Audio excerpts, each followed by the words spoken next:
México es un gran país, con un pasado milenario y una inmensa riqueza natural y cultural. El mexicano es un pueblo trabajador, con una larga tradición de lucha. En nuestros días, México vive una de las crisis más graves que le hayan ocurrido en su historia. Hoy en día existe un deterioro constante en lo económico, en la política, en la sociedad, en la cultura, el medio ambiente, la seguridad y la soberanía. El ingreso se ha concentrado como nunca en unos cuantos.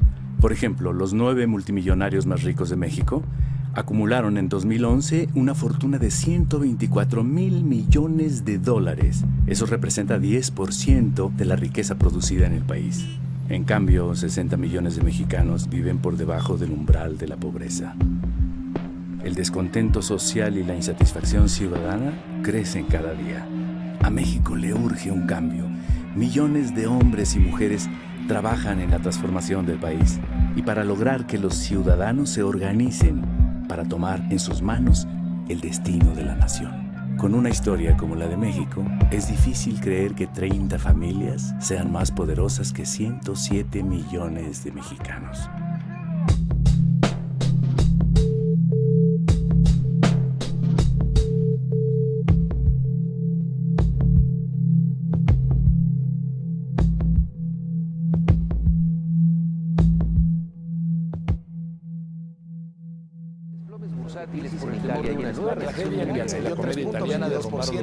La inestabilidad alcanzó la Bolsa Mexicana de Valores. El desempleo está en 4.46. En este contexto, el doctor Carstens decidió revisar a la baja el pronóstico de crecimiento económico. Y lo que sí sabemos es que siempre pierden los salarios. Trabajadores de Mexicana de Aviación exigen la reactivación de la aerolínea. A las afueras del estadio de Torreón. Dicen que la situación de México es cosa del destino. No hay empleo, no hay forma de cómo buscar la vida honradamente, por eso la gente se van en lo más fácil, por eso es que se vuelve todo muy difícil la situación.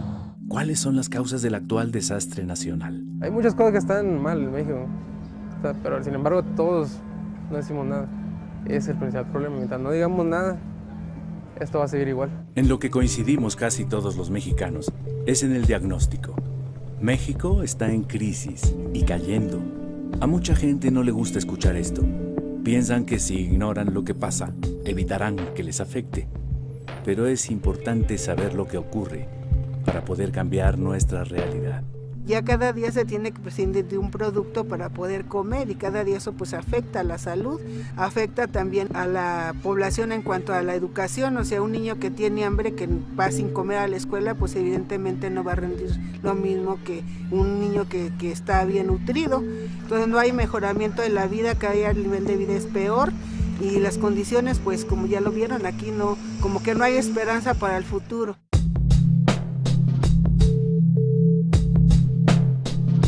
Hace 30 años se impuso una manera de ver el mundo, en la cual los mercados resolverían todos los problemas. En el caso de México, la bandera del libre mercado impuso el modelo neoliberal. Desde entonces, a la sombra del poder político y del erario público, se amasaron grandes fortunas, sobre todo con la privatización de empresas públicas y de recursos naturales de la nación. No se justifica lo que está sucediendo, ¿no? El que haya tanta pobreza, el que haya tanto abandono, el que haya inseguridad y que haya violencia. Yo antes pensaba que el problema de México tenía que ver con la desigualdad, desde luego, que es monstruosa, y con la corrupción. Un problema estructural más profundo que es un orden económico y una clase económicamente dominante dentro de este orden, que son los empresarios, no en general, porque hay empresarios que arriesgan su dinero, que hacen un trabajo productivo, sino a un sector en particular. Esta oligarquía que no solo gobierna, sino que también especula con el monopolio, que especula con la renta, que especula con la depredación del medio ambiente y con la sobreexplotación del trabajador. Esa gente que tiene el poder económico captura el poder político y el resultado fue esa gran concentración de ingreso y de poder. Me parece que ha sido un proceso de devaluación de la población. Se le ofreció a la burguesía mexicana el negocio de insertarse en la economía global. Y pues ese negocio consistía básicamente en vender petróleo, desde luego, vender turismo, una fuente de mano de obra más barata, pues para reducirle todas las condiciones laborales a los trabajadores de Estados Unidos. Este modelo que se empieza a aplicar en el mundo desde mediados de los 70 y se define que había que apostar por la privatización, que había que pensar en ayudar mucho a que los de arriba hicieran dinero, porque si había dinero arriba iba a permear. Para llegar a eso se tenía que entregarles a ellos, ¿no?, los bienes de las naciones, los bienes de los pueblos. ¿Qué tipo de riqueza es la que las instituciones han favorecido que se acumule? Y uno debiera pensar que esta riqueza no es precisamente la que se hace, diríamos, de manera honesta, produciendo y haciendo inversiones, sino la riqueza que se obtiene mediante los monopolios excluyentes. Vamos a ver, digamos, el Estado controló en México la banca completa y hoy el sistema financiero ha sido privatizado de nueva cuenta. El sistema financiero es la fuente de acumulación especulativa más grande de la humanidad entera. Estas grandes corporaciones económicas, legalmente, mediante reformas en el Código Fiscal, no es algo ilegal, tienen regímenes fiscales de excepción. Son regímenes fiscales que les permiten, por ejemplo, pagar menos impuestos sobre la renta que un profesionista liberal, que un médico, que un abogado, que un trabajador. No pagan en proporción a los beneficios que obtienen. Esa es una vía que les permite acumular riqueza. Han sido las prebendas, los apoyos ilegales, las leyes monopólicas, las concesiones fraudulentas, las que han construido el gran capital en este país. Se ha construido a la sombra del favor. La concesión para que tengas una televisión para toda tu vida, la utilización del Estado como el gran financiador de la riqueza privada y del gran capital y de la oligarquía. Este modelo avanza en su salvajismo, en su barbarie, de manera progresiva. Es decir, se empieza con las desincorporaciones, con las ventas de entidades de propiedad pública, se sigue con el saqueo descarado, se sigue con el contratismo que permite transferir muchos miles de millones de dólares de la propiedad pública a la privada. Un proceso de destrucción de una parte de lo que fue la industria nacional, ¿sí?, en el sector metalúrgico, en ferrocarriles, en bancos, en vías aéreas. Un proceso de privatización siempre además teñido por el estilo mexicano, abuso de poder, corrupción, ¿sí?, entregarle a herederos, primos, amigos, cuates, ¿no?, parte del negocio. Una de las cosas que han hecho crecer seriamente en México las lógicas delincuenciales fue la entrada en vigor del modelo neoliberal. Podríamos pensar que es una violación masiva de derechos humanos a la población rural y a la población indígena, porque atrás de esto está el intento de reapropiarse del 60% del territorio nacional en manos actualmente de campesinos para pasar a manos privadas. Todo el esquema legal está diseñado de tal suerte que se protejan, se defiendan estos grandes intereses económicos y mediáticos que promueven este modelo económico, moral, entre comillas, de individualismo posesivo, de acumulación de la riqueza, de desmantelamiento de la solidaridad y la cooperación, de las redes del tejido social que antes existían en nuestro país.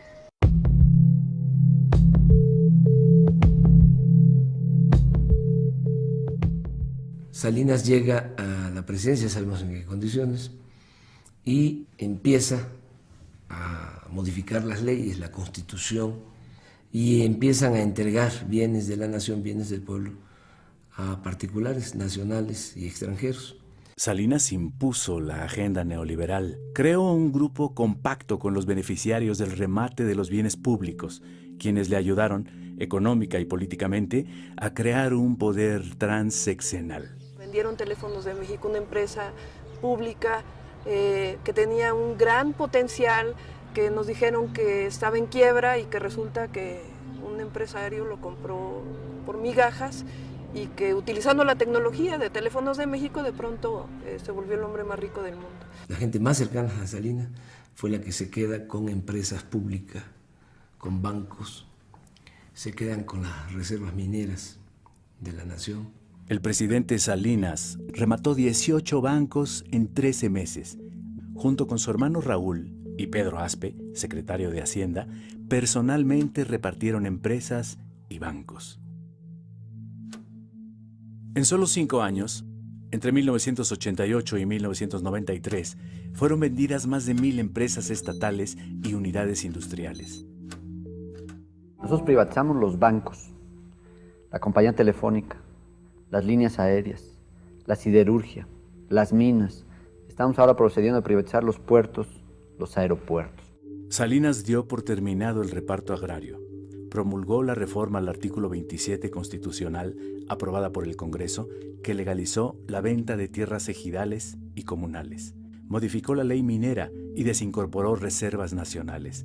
Autorizó concesiones a particulares nacionales y extranjeros para explotar las riquezas mineras de México. Y, por si no fuera suficiente, derogó el impuesto a la extracción. Se llevan todo y no dejan nada. Hay un dato que es revelador de lo que significó este saqueo.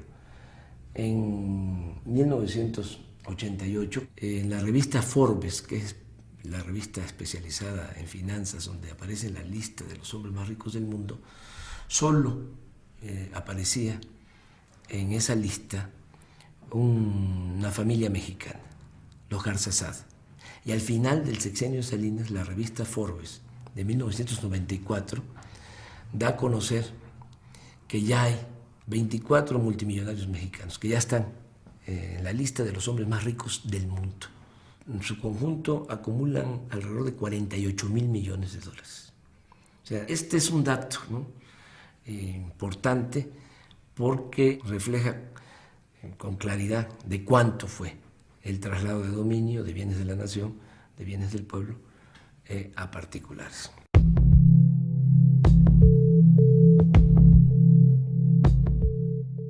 En diciembre de 1994, la crisis financiera internacional, la fuga de capitales y la devaluación del peso hicieron caer la economía mexicana 6.2%, como no había sucedido desde 1932.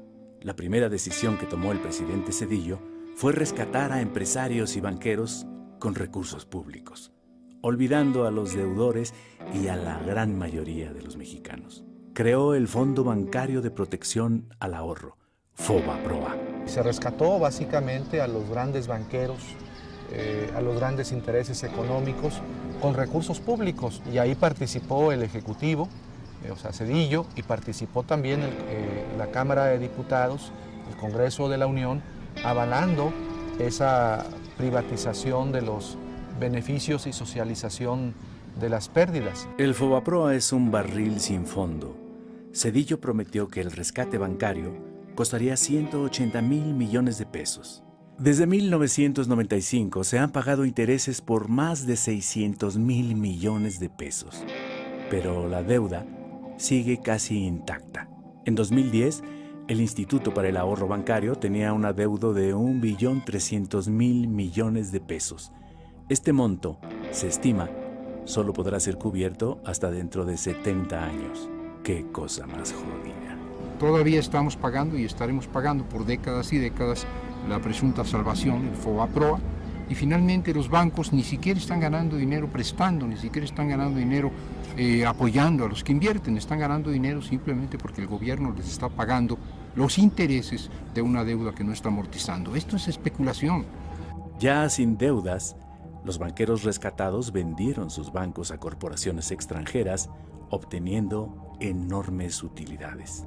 El rescate carretero pues es otro ejemplo en donde también las empresas que habían participado en las licitaciones para construir carreteras son empresas que tienen números rojos, que no son solventes, y el Estado tiene que de nuevo con recursos públicos salvar a esas empresas pues para que no lleguen a la bancarrota.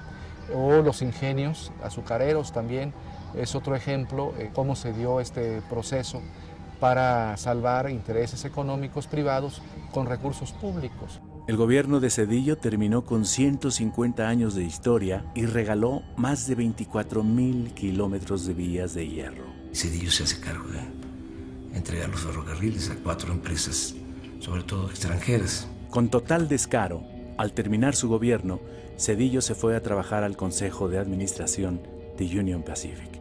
Y en 2009 se integró al Consejo de Administración de Citigroup, dueño de Banamex, banco que él mismo rescató.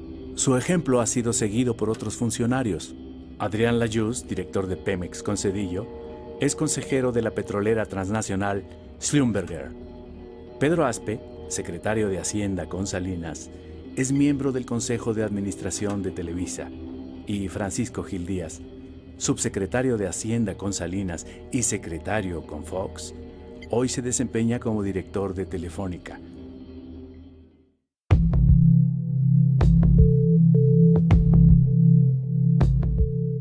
Gracias al empuje democrático de la sociedad mexicana, en el año 2000, el panista Vicente Fox ganó la presidencia de la República y acabó con más de 70 años del régimen priista.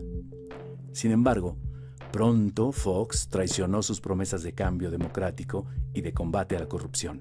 El mismo Fox, que cuando la campaña decía que iba a enjuiciar a Salinas y a su familia en su cierre de campaña en el Zócalo, en el 2000, habló de que iba a crear una comisión para enjuiciar a Salinas. Terminó empatado con Salinas, asociado con Salinas, actuando igual.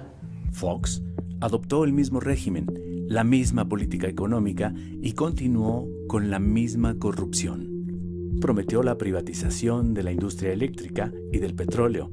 Auspició el contratismo y la corrupción en Pemex. Hay un ejemplo, los hijastros de Vicente Fox, que al amparo del tráfico de influencias hicieron todos los negocios habidos y por haber en renta de buques, en renta de maquinarias. Hay toda una relación de las inconsistencias, de las revisiones que hizo la propia Auditoría Superior de la Federación. La desgracia nacional ha sido obra de un grupo de personas con nombres y apellidos, de partidos políticos y de grupos empresariales que tienen responsabilidades.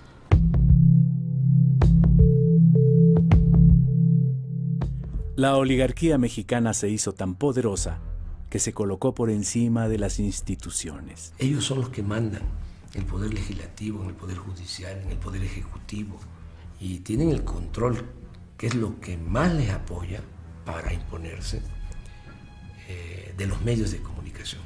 ¿Cómo se hace todo este acuerdo entre empresarios, políticos del PRI, del PAN, para mantener este esquema político, económico, de dominación? Estos empresarios pues pagan las campañas de los políticos afines, y una vez que estos políticos afines llegan a las cámaras del Congreso, a las gobernaturas o a la presidencia de la República, pues esos políticos responden a los intereses de estos empresarios que financiaron las campañas, sobre todo el apoyo de las televisoras. Por lo mismo, pues en México no se garantiza el derecho a la información. Ellos son los que deciden qué informan, qué no informan. Ellos administran la ignorancia en el país. La oligarquía ha construido toda una red de desinformación y es muy importante. No puedes hacer democracia sin información.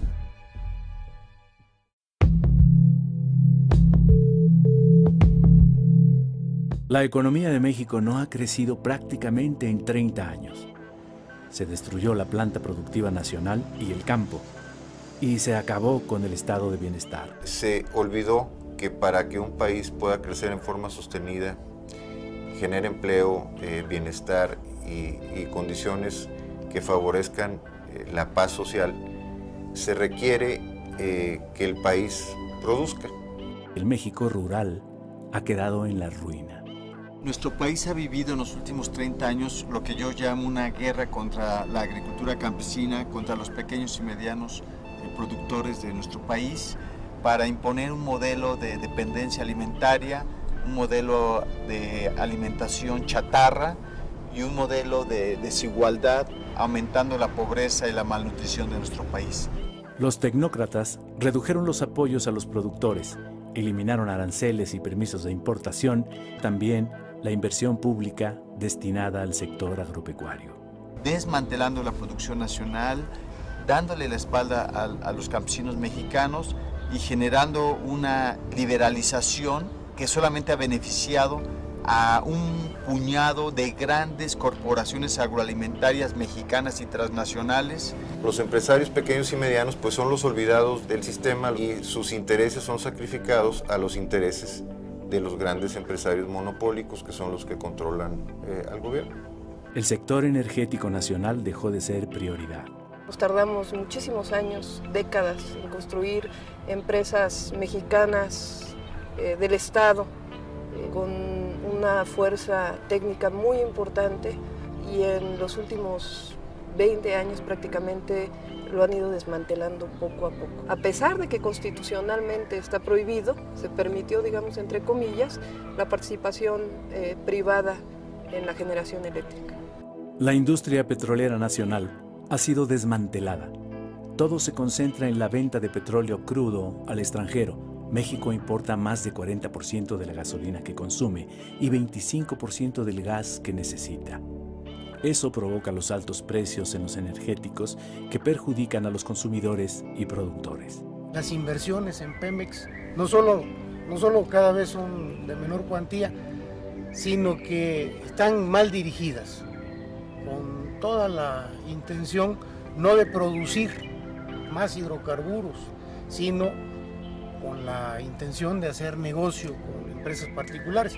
A inicios de 2008 hay una iniciativa de Calderón de privatizar prácticamente todas las áreas del sector petrolero.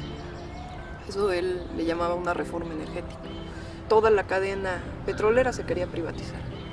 Viene un gran movimiento.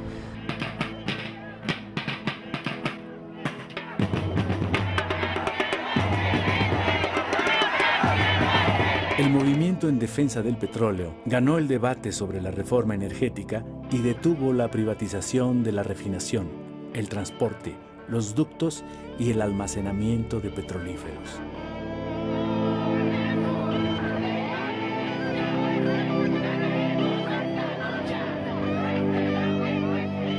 Aunque hay que decir que las luchas logran parar, pero el intento privatizador por parte de Calderón sigue.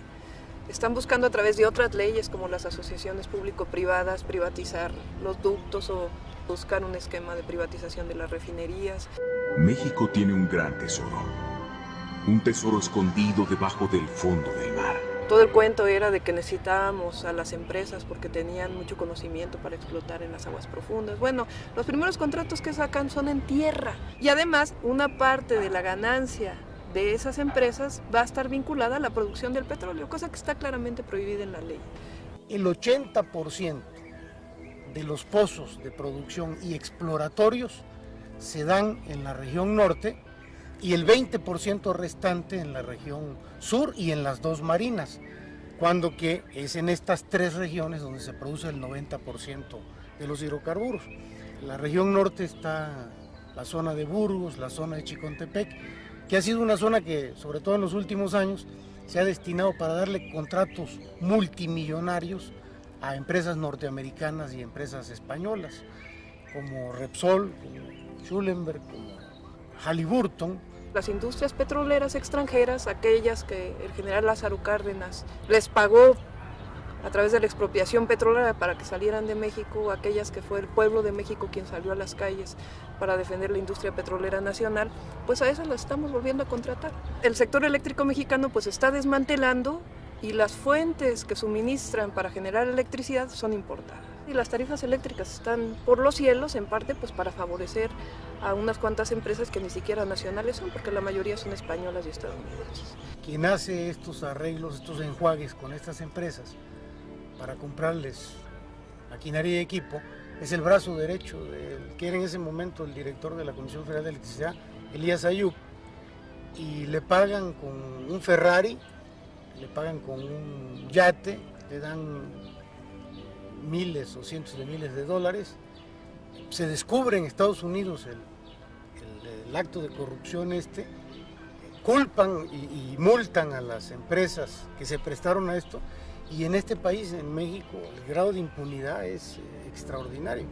La liquidación de Luz y Fuerza del Centro, ordenada por Calderón, dejó sin empleo a 44,000 electricistas y avanzó en la privatización de la industria eléctrica. Las empresas nacionales fueron, en la concepción de Cárdenas, el dinamo del desarrollo, era el motor que empujaba, que permitieron lanzar fuertes recursos para educación, salud, vivienda.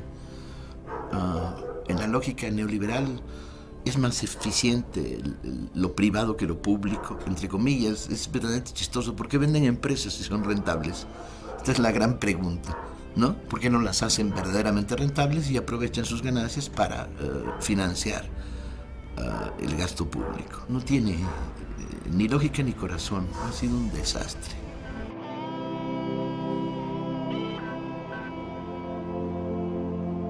El neoliberalismo en México es sinónimo de saqueo, abandono y corrupción. Este proceso explica todos los fenómenos que vienen después. Explica, por ejemplo, las políticas de contención salarial. Explica el retiro gradual pero sostenido y sistemático de prestaciones laborales, de derechos, de servicios, de educación, de salud, de cultura. 7 de cada 10 mexicanos que trabajan ganan menos de 5,000 pesos mensuales, 3 salarios mínimos. Es la tercera parte del salario mínimo en Estados Unidos, que alcanza los 15,000 pesos mensuales. La política neoliberal ha creado una enorme desigualdad económica y social. Como el 80-90% del crecimiento del PIB se ha ido a el 1% de la población. Desde 1983, la migración hacia Estados Unidos creció de forma impresionante. En 2010, 500,000 mexicanos cruzaron la frontera norte buscando un futuro. El desempleo y la falta de oportunidades de educación serían las razones principales por las cuales las corrientes migratorias de México hacia Estados Unidos siguen incontenibles, a pesar de la represión generalizada que se está viviendo actualmente en los Estados Unidos en contra de los mexicanos en particular y de los inmigrantes en general. Cada año 1 millón de jóvenes ingresa al mercado laboral, pero ni 25% logra encontrar un empleo. Más de 20 millones no tiene para pagar la canasta básica, pues el salario ha perdido 80% de su poder de compra. Hace 28 años el salario mínimo alcanzaba para comprar 51 kilos de tortilla o 280 piezas de pan blanco o 12 kilos de frijol bayo. En 2011, con el mínimo, solo se puede adquirir 5 kilos de tortilla o 25 piezas de pan o 3 kilos de frijol. El campo mexicano ha sido desmantelado de muchas maneras, ha sido privado de los recursos públicos en los cuales el fomento de la producción agropecuaria estrictamente con el esfuerzo campesino no se puede lograr. Se han abierto las fronteras a la importación de granos básicos, se ha estimulado únicamente al sector empresarial, que es el que menos lo necesita, se ha desalentado de muchas maneras la agricultura y sin embargo México sigue siendo un país con campesinos. Hoy 70% de las gentes que viven en el campo están en condiciones de pobreza.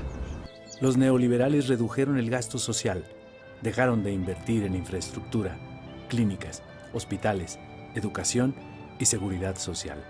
Se busca que los mexicanos tengamos un nivel educativo que llegue exclusivamente hasta la secundaria. Mano de obra barata, que sirva a los intereses de los grandes países industrializados y que produzca a muy bajo costo. Hay millones de jóvenes que desean estudiar la educación media superior y que no pueden, sencillamente porque no hay espacios. Cuando los del PRI o del PAN, que han estado en el poder, hablan de reformas estructurales, son reformas para beneficiar a los grandes intereses económicos. Por ejemplo, cuando hablan de reforma laboral, ellos quieren una reforma laboral para disminuir los derechos de los trabajadores. Lo que hemos vivido en estos últimos aproximadamente 30 años es un doble despojo. Por un lado, el despojo de lo público y por otro, el despojo de lo social, el despojo de los sectores campesinos y destacadamente el despojo de pueblos indígenas. Un intento sistemático de volver a las condiciones del siglo XIX. Ni siquiera se puede comparar con el saqueo que hubo durante la colonia. porque para empezar eso les llevó 300 años, 3 siglos, y ahora han saqueado en 25 años. El PRI y el PAN en el Congreso han tomado juntos las decisiones que han perjudicado a la mayoría de los mexicanos.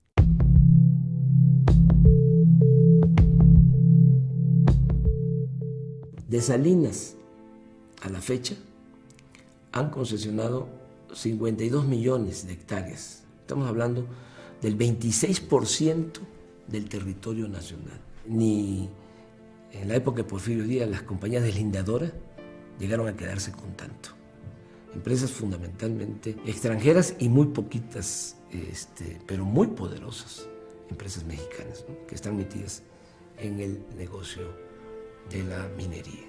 La lucha de los campesinos y pobladores de San Luis Potosí en contra de Minera San Javier, que violando la ley insisten en despojar el territorio y el patrimonio histórico y cultural de la gente.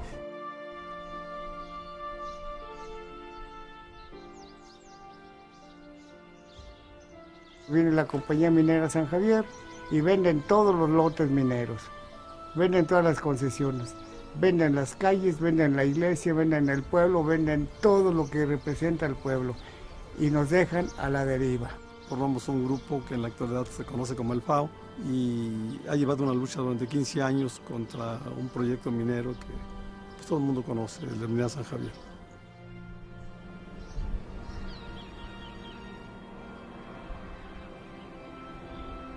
Este tipo de proyectos a cielo abierto y en el que utilizan, en vez de fundir, utilizan un sistema que se conoce como lixiviación a montones, le aplican sustancias químicas, en el caso de aquí es cianuro de sodio, la mezclan con 32 millones de litros de agua, penetra en la roca y extrae los valores metálicos.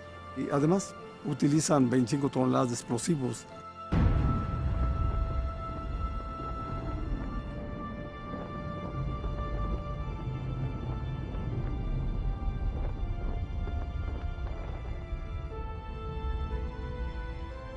Ahí al fondo estuvo el Cerro de San Pedro, el cerro histórico que aparece en el escudo de armas de la ciudad de San Luis. Ya desapareció ese cerro. Va a quedar un cráter gigante en vez de esas montañas. Hay montañas ahí de materiales sulfurosos. Esos materiales sulfurosos ahí van a quedar para la vida, ¿no? Se convierten en ácido sulfúrico. Cuando llueve, escurren y va a llegar a los acuíferos. Aquí estamos sobre el acuífero, que es el que surte a todo el Valle de San Luis Potosí y los municipios conurbados a San Luis Potosí. Es un acuífero muy grande. Va avanzando y va quemando toda la maleza, acaba con la flora y por supuesto con la fauna.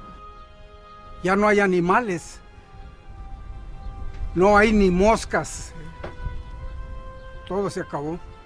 Lo vemos como una nueva conquista contra nuestro país, alrededor del 40% con cifras de la Camimex. El país está concesionado y buscan obtener el 70% del territorio nacional. Vemos que es un panorama muy oscuro contra México por lo que representa. No nada más la destrucción ambiental, las cuestiones sociales, sino también todo el consumo de agua de estas empresas mineras. El vital líquido que en este valle que es desértico no lo tenemos, ellos gastan millones de litros al día, alrededor de 32 millones. Pero si sumamos todos los proyectos de minas en el país, es lo que en una hora se gasta en lo que todo el país completo. Entonces lo vemos como algo muy preocupante. Para poder instalarse en una comunidad como aquí o como cualquier otra, normalmente van a encontrar resistencia. Entonces tienen que acudir a sistemas pues también socialmente agresivos, ¿no? Se encargan de intimidar, amenazar, de golpear y si es necesario de eliminar físicamente a los opositores a los proyectos. Se han agredido, a mí en lo particular me balacearon en la compañía minera y nos trataron de lincharnos. Lo único que nos dejan realmente es una depredación ambiental, una división social, rompen el tejido social de las comunidades, dividen a las familias, hacen que se enfrenten, que se peleen y enfermedades a posterior. De los riñones, enfermedades renales. Pero como yo, hay muchos también que es lo mismo. Esto ha sido una felonía lo que han hecho con mi pueblo. La tremenda corrupción, la corrupción organizada está de parte de ellos, no de parte de los pobladores. Los jueces federales vendidos, arrastrados, que por cualquier cosa se venden y no se tientan el corazón, no son mexicanos. esa supuesta fiebre del oro no deja una bonanza en nuestras comunidades y en el país. Pero algo que sí hemos notado, y es irónico, que sí dejan, es millones de pesos en corrupción. No es casual que una empresa de este tamaño opere ilegalmente y el gobierno pues haga de la vista gorda, voltee para otro lado y no hay problema, ¿no? Viene desde Ernesto Zedillo, o sea, que están involucrados en este proyecto de Minera San Javier, obviamente Vicente Fox y obviamente Calderón. En realidad esto que nos pasó a nosotros y que nos está pasando no tiene comparación. Aquí está San Pedro, donde se inició la primera lucha a nivel nacional contra estas mineras. Pues el ejemplo ya cundió, donde quiera que llega un proyecto de minero aquí en México, en nuestro país, que en la actualidad suman como 750 más o menos, todo largo y ancho del país, pues donde quiera ya hay brotes, porque ya hay la experiencia de muchas partes de los graves daños y impactos graves a la población que causan. Hay concesiones que son otorgadas por el gobierno federal, principalmente para explotaciones mineras, para construcciones de presas, para construcciones de grandes vías de comunicación, pero la gente no está siendo consultada.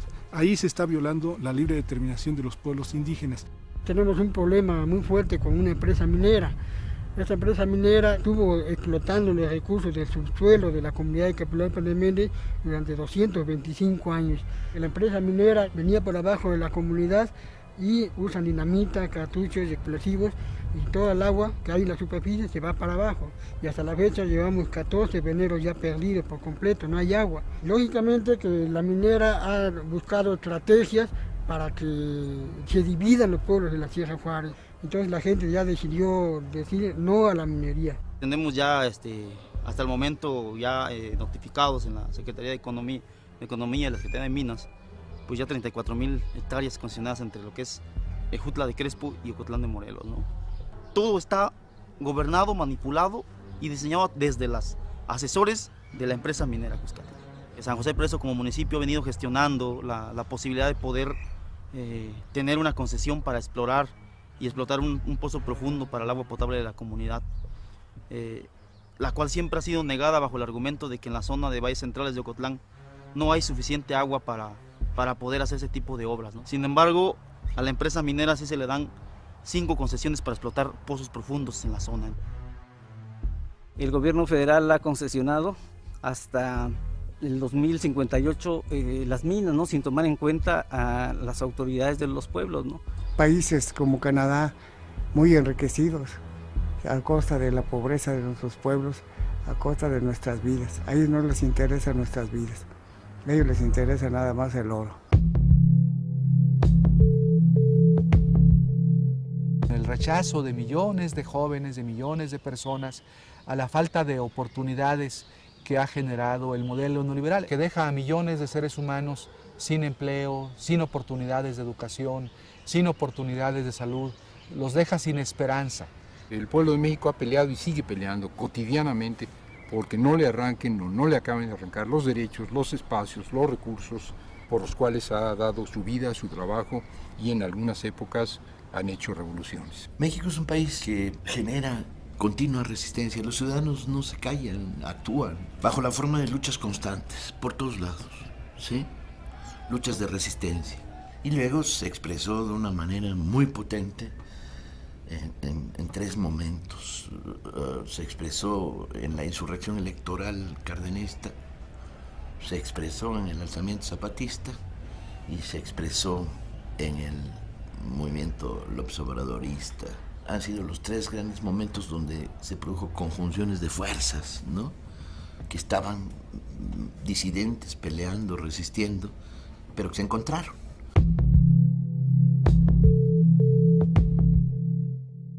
A principios de 2003, Fox permite el regreso de Carlos Salinas a México. Este reagrupa a empresarios, políticos y comunicadores que le debían favores. El objetivo principal de su estrategia fue evitar que Andrés Manuel López Obrador ganara las elecciones presidenciales de 2006. Las cúpulas empresariales financiaron la guerra sucia y la campaña de miedo contra López Obrador y el fraude electoral. Apostarle a algo distinto es retroceder. Defendamos lo que hemos logrado. Consejo Coordinador Empresarial. Está documentado que en las elecciones del 2006, Calderón negoció con diversos actores, empresarios, políticos, concretamente gobernadores. Manuel Espino declara en 2006 que 8 gobernadores pactaron con Calderón su apoyo. Entre esos 8 gobernadores está el de Puebla, Mario Marín, está el de Oaxaca, Ulises Ruiz, está el de Veracruz, Fidel Herrera, el de Sonora, Eduardo Burs, el de Nuevo León, González Parás, el de Tamaulipas, Hernández Flores, el de Durango. Vicente Fox admitió que cargó los dados a favor de Calderón. El Baester Gordillo pactó con Calderón para apoyarlo en la elección a cambio de la dirección de la Secretaría de Educación Pública, el ISSSTE y Lotería Nacional. Sí acordé con el presidente Calderón, sí lo hicimos de manera responsable y democrática, aceptando nuestras diferencias. El fraude electoral de 2006 se orquestó para evitar un verdadero cambio político y económico en México.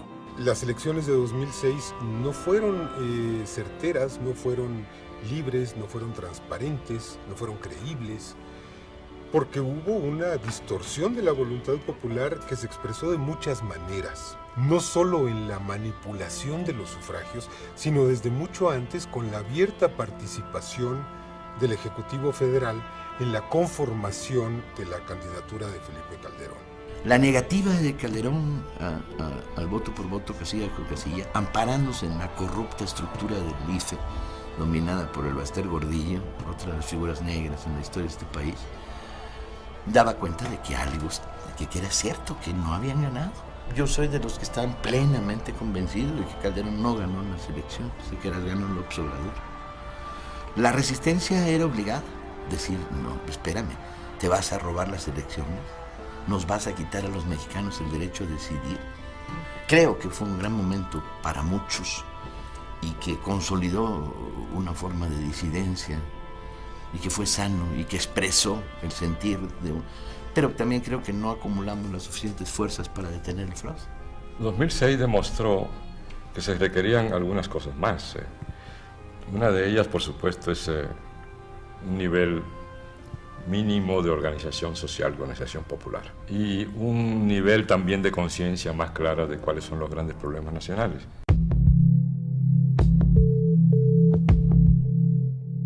En enero de 2007, Andrés Manuel López Obrador emprendió un recorrido por todo el país, con el objetivo de mantener encendida la llama de la esperanza, recoger los sentimientos de la gente y convocar a la organización del pueblo. Esta conciencia de que somos un mosaico cultural diverso y que en este está nuestra fuerza, Andrés Manuel lo descubrió recorriendo el país a pie, en coche y en avión, saludando gente, mirándoles las caras, escuchando lenguas distintas, viendo paisajes distintos. El político y el mexicano, creo yo, que más a raíz conoce este país, más directamente, piel a piel, conoce al pueblo de México. La fortaleza, ¿no?, que hay en nuestro pueblo, ¿no?, la grandeza de México, ¿no?, en las distintas regiones, por la cultura. México es heredero de la gran civilización mesoamericana. Este país se fundó hace 10.000 años. Ahí están las comunidades con sus costumbres, sus tradiciones, sus valores. Hay una gran reserva de valores. Por ejemplo, en el asunto de la inseguridad y de la violencia, hay menos inseguridad y violencia en donde se mantienen las tradiciones, las costumbres, la organización social tradicional. En comunidades indígenas, la inseguridad y la violencia se da más en donde hay descomposición social, en donde se rompió el tejido social, en donde no hay vida comunitaria, en donde hay pérdida de valores. Lo he constatado en mis recorridos, ¿no? La gente extraordinaria, gente buena, con, insisto, muchos valores,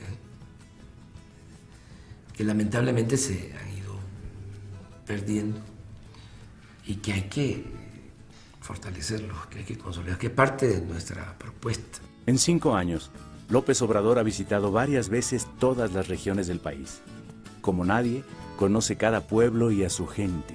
De primera mano, sabe de la situación económica, social y política. Luego, pues ve uno cuántas riquezas hay en el país.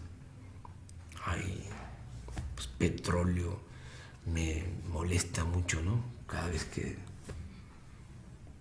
voy a la zona petrolera, ¿no? Una explotación irracional. Me da coraje porque nos estamos derrochando con la herencia de las nuevas generaciones. O sea, nosotros estamos quedando con la herencia de nuestros hijos y nuestros nietos, porque el petróleo es un bien no renovable y esta generación se lo está acabando, estamos agotando. Pero hay todavía, y hay gas, litorales y bosques y selvas y agua, buenas tierras para la producción agropecuaria. En el norte, minas de oro, de plata, de cobre. Me tocó ir a las zonas mineras, ir a las minas, allá en la Sierra de Durango, en la Sierra de Chihuahua. El trato que tienen los extranjeros en las minas es especial. Llegan a tener hasta sus canchas de tenis, ¿no? Buenos hoteles. Los trabajadores viven muy mal. Todo lo que es el entorno de una mina es destrucción, pueblos abandonados, caminos de terracería. No pagan los canadienses a los obreros mineros mexicanos lo que se paga en Canadá. Tampoco se cuida el medio ambiente como se cuida en Canadá. Entonces todo eso lo vi, lo constato. Me duele mucho todo lo que tiene que ver con la pobreza.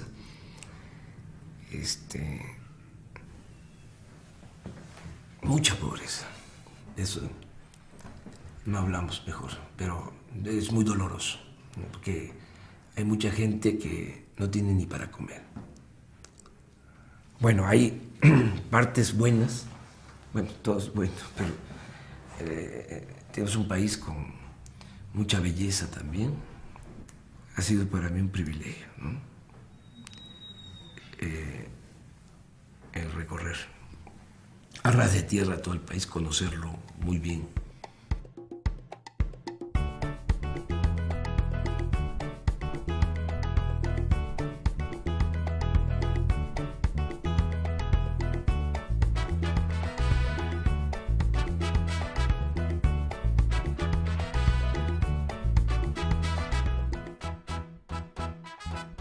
Entre julio y noviembre de 2009, López Obrador visitó los 418 municipios indígenas de usos y costumbres del estado de Oaxaca y viajó por sus 8 regiones: la Mixteca, la Cañada, el Papaloapan, la Sierra Norte, la Sierra Sur, la Costa, el Istmo y los valles centrales.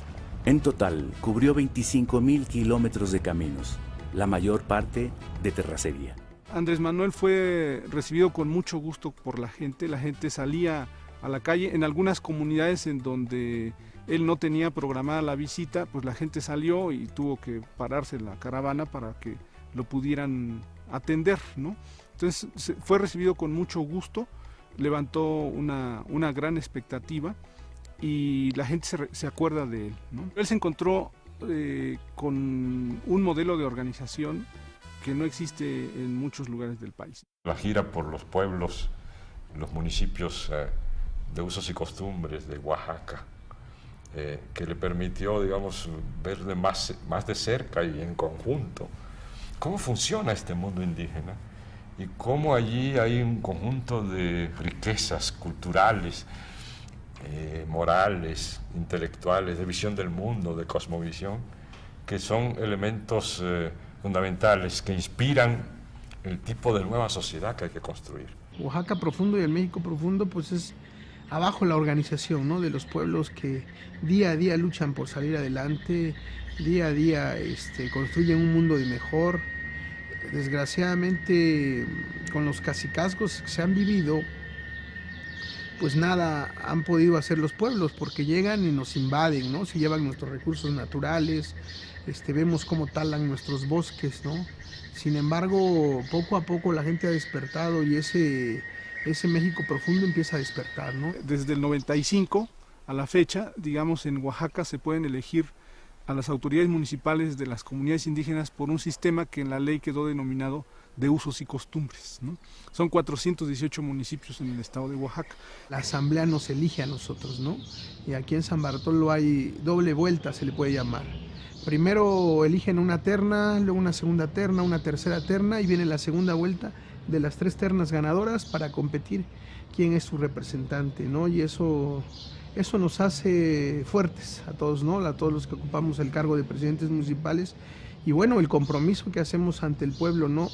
De mandar obedeciendo. La asamblea decide qué hacer con nuestros recursos, bosque, el agua, el medio ambiente.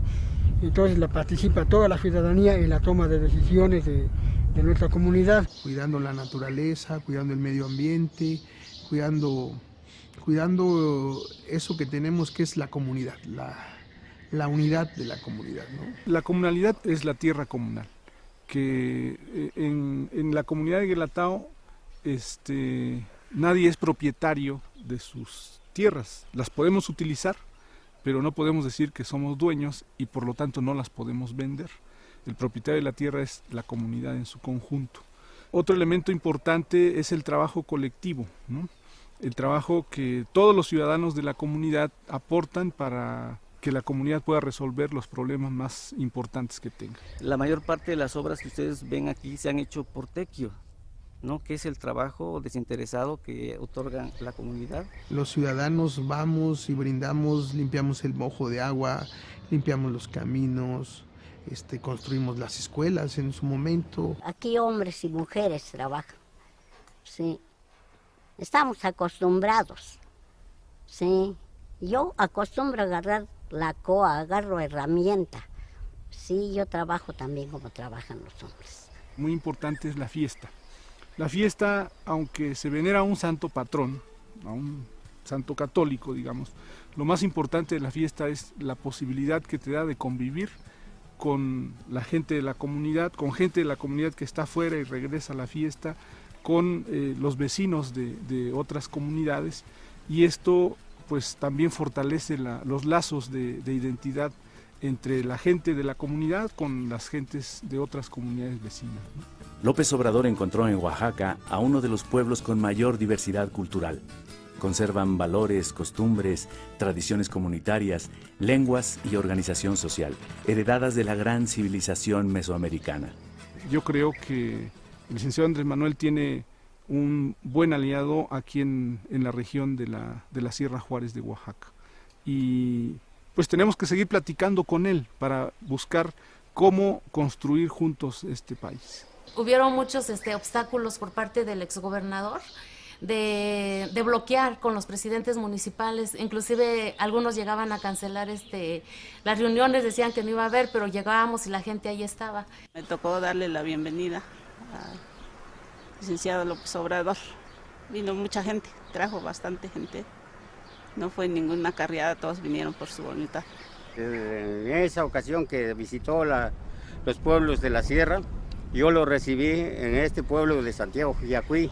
La gente mayor se acercaba a él y lo abrazaban, las señoras le daban cosas de su región, ¿no? Que pan, en el caso de Quiechapa, por ejemplo, ahí lo recibieron muy bien, así con pan, con mezcalito y eso, ¿no? Y así en todas las regiones era ese trato. Andrés Manuel convive con el pueblo, comparte con el pueblo el pan y la sal, lo vimos en los recorridos, no solamente por este municipio, estuvo más de 2 horas en este municipio, escuchó a la gente, preguntó qué pensaban del país y se comprometió también, ¿no? Él dice, yo no vengo a prometer, sino vengo a comprometerme, ¿no? Y el pueblo lo siente como uno más de ellos, ¿no? Y es comprometido con la gente.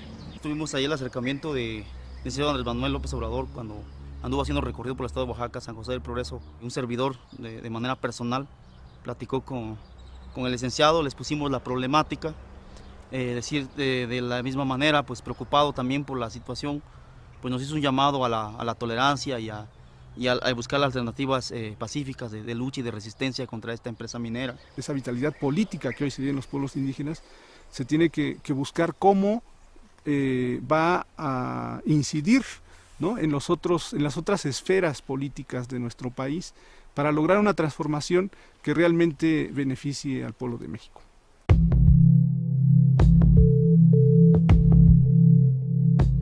Si no hay un cambio de régimen, no vamos a encontrar la salida, ni como pueblo ni como nación.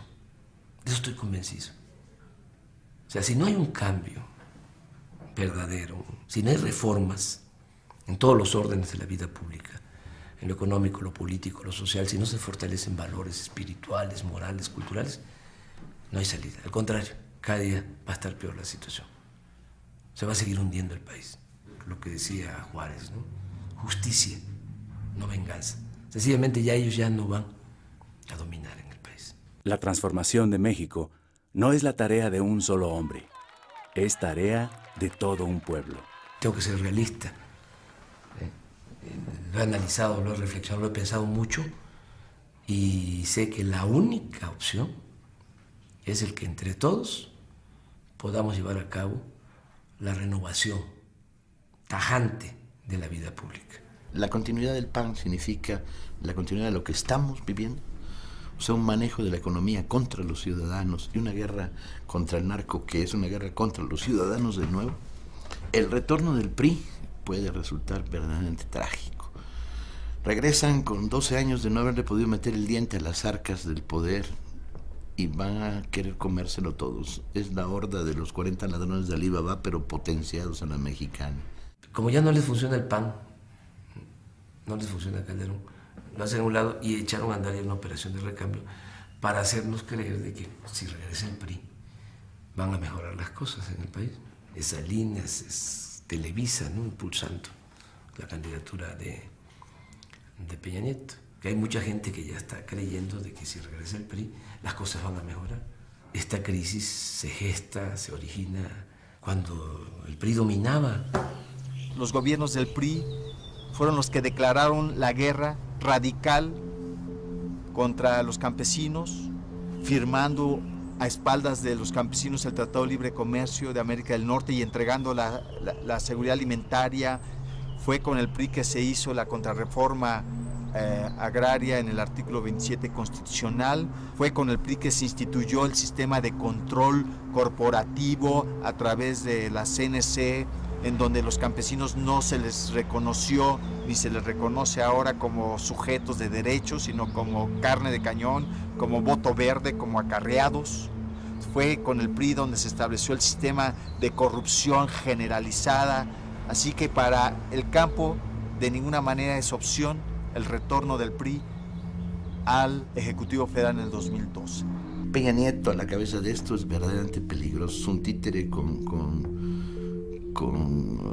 Salinas moviendo los hilos, una combinación de las grandes televisoras, los gobernadores corruptos del PRI, el sindicalismo charro del Baster y compañía. Lo peor de México está impulsando a Peña Nieto. Si la batalla es en el terreno de las ideas, la tienen perdida. Porque ¿cómo van a defender los monopolios? ¿Cómo van a defender que los que ganan más impuestos ante la opinión pública, cómo van a defender que no paguen? Es imposible. Entonces, su estrategia, que creo que tiene sentido, aunque es perversa, es, pues vamos a atacar al mensajero, porque al mensaje está muy difícil atacarlo. Nosotros tenemos en la institucionalidad secuestrada un campo de batalla irrenunciable entre la barbarie de la mafia y la civilización de una sociedad que se organiza en muchas expresiones y de muchas maneras día con día. Es importante seguir insistiendo en esta vía pacífica de cambio, de transformación, aunque sabemos que las instituciones electorales están cooptadas también por los intereses económicos y estos intereses del modelo neoliberal. Sabemos cómo actúa el IFE y el Tribunal Electoral y a quién responden estos consejeros y esos magistrados. A pesar de ello, pues la vía más adecuada es la vía pacífica. Es muy importante crear una cultura de la información por abajo y paralela, y ya no de contrainformación, sino de información, y volverlos a ellos la contrainformación. Ese trabajo es fundamental para la transformación del país. Hacer conciencia, que el pueblo tenga todos los elementos, que la gente tenga toda la información y pueda ser dueño y constructor de su propio destino. Es decir, cuando la gente internaliza de que hay opresores, ¿no?, y que debido a eso el pueblo no puede salir adelante como está sucediendo en el país, y sabe de que si se participa y si hay unidad de todos los que están en igualdad de circunstancias, es decir, todos los oprimidos, pues entonces se logra la liberación. Necesitamos cambiar el país, necesitamos proponernos objetivos grandes. No hay mexicano pequeño para los grandes objetivos que tenemos. Y estos objetivos vamos a hacerlos entre todos. Necesitamos organizarnos, por supuesto, para buscar, para exigir que cambie esta política de seguridad pública que ha implementado Calderón. Es una política genocida. Necesitamos reconstruir la economía con nuestras formas de trabajo y de organización. Necesitamos reconstruir la confianza de unos con otros a través de restablecer los lazos solidarios.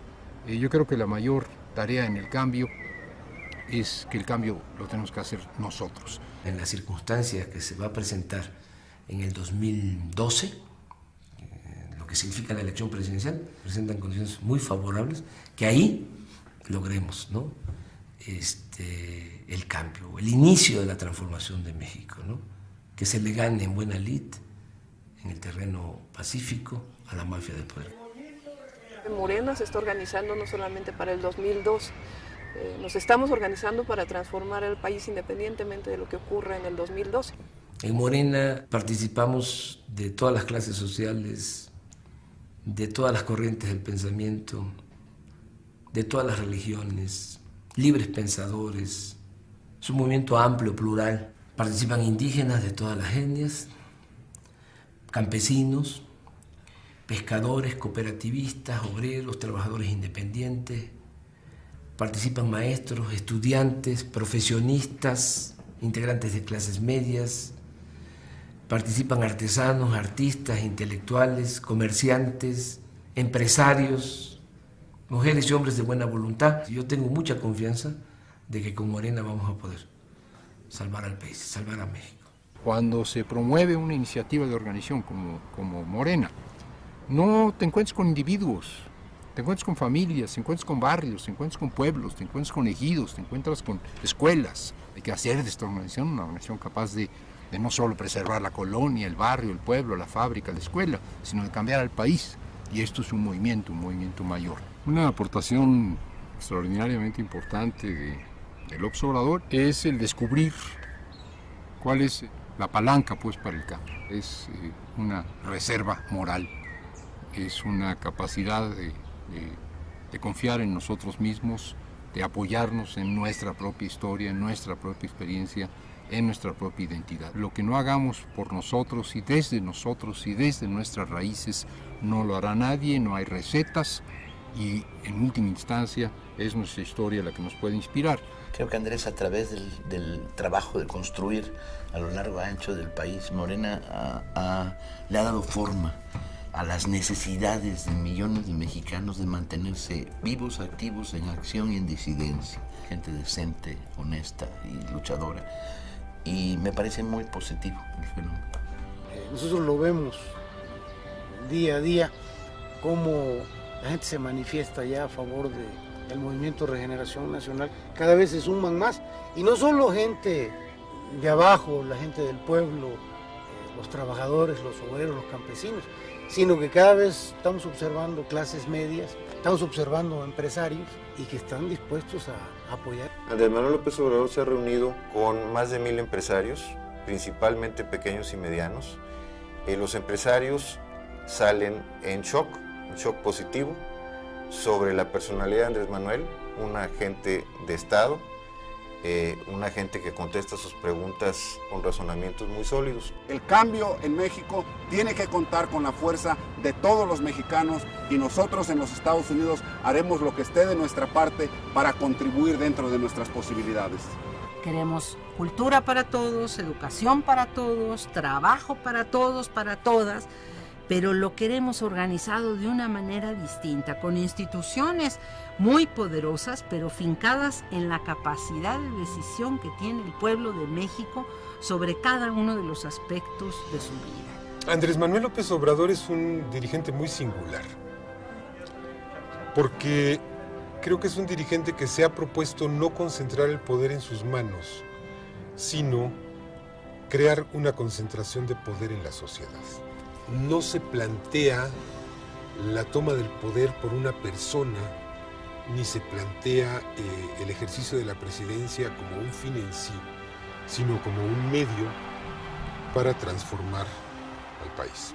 Considero que hace falta establecer en México una verdadera democracia, cortar de tajo el saqueo, la corrupción, que haya patria para todos los mexicanos, patria para los humillados, patria para el pobre, que haya un gobierno del pueblo, para el pueblo, que distribuya con justicia las riquezas de la nación y que mejore las condiciones de vida, las condiciones de trabajo, que se recupere la tranquilidad y la felicidad de nuestro pueblo. México no puede ser país de unos cuantos. México es de todos. Es uno de los países con más recursos naturales del mundo y con mucha fuerza cultural. Y que sí es posible sacar adelante a México.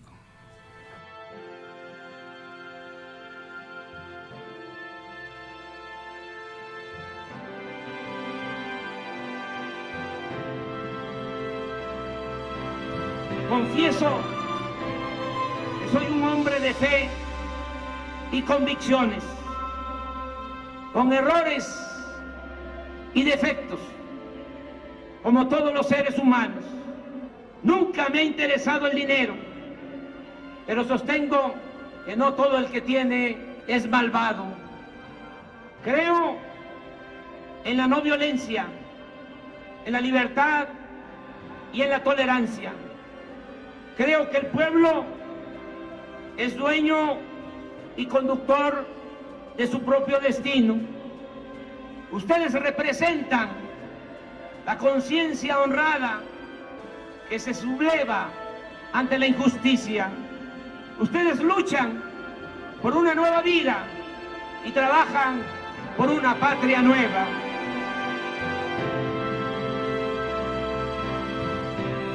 Si los mexicanos queremos, México cambiará y tendremos un país para todos.